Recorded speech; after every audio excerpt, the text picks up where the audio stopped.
एक बार की बात है, एक खुशहाल गांव में लिली, मैक्स, मिया और एथन नाम के 4 सबसे अच्छे दोस्त थे।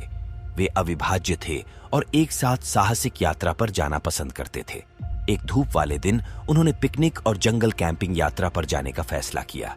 जब उन्होंने रात के जंगल साहसिक कार्य के लिए अपने बैकपैक को स्वादिष्ट स्नैक्स, एक आरामदायक तंबू और फ्लैशलाइट के साथ पैक किया तो माहौल उत्साह से भर गया। वे उस रास्ते पर चल पड़े जो जंगल के बीचों बीच जाता था। पक्षी चहचहाते थे, पत्ते सरसराते थे और मित्र हंसते थे और कहानियां साझा करते थे।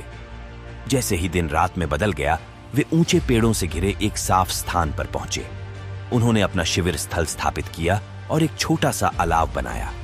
उन्होंने मार्शमैलोज भून लिए, भूतों की कहानियां साझा की और ऊपर टिमटिमाते तारों की सुंदरता को देखकर आश्चर्यचकित हो गए।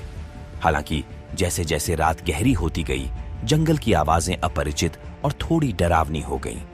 पत्तों की सरसराहट और दूर तक उल्लुओं की आवाज ने उन्हें थोड़ा परेशान कर दिया।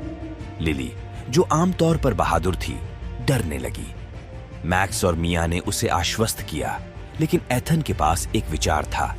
उन्होंने कहा, आइए जुगनुओं की कहानी याद रखें। वे हमें अंधेरे में मार्गदर्शन करने के लिए रात को रोशनी देते हैं। अगर हम एक साथ रहते हैं और अपनी फ्लैशलाइट का उपयोग करते हैं तो हम बिल्कुल उन जुगनुओं की तरह होंगे, एक दूसरे का मार्गदर्शन और समर्थन करेंगे।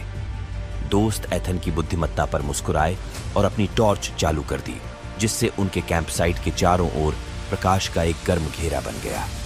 जैसे ही उन्होंने अपने बंधन और साझा की गई रोशनी पर ध्यान केंद्रित किया, जंगल अचानक कम डराने वाला महसूस करने लगा। अगली सुबह वे उगते सूरज की कोमल किरणों से जागे।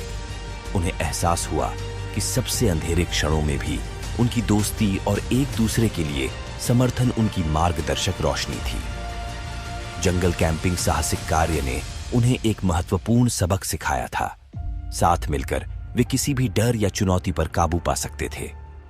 जैसे ही उन्होंने अपना कैंप साइट पैक किया और घर वापस जाने लगे, लिली, मैक्स, मिया और एथन को पता चला कि उनकी दोस्ती एक रोशनी थी जो हमेशा चमकती रहेगी, ठीक उन जुगनुओं की तरह जिन्होंने जंगल में उनकी रात को रोशन किया था।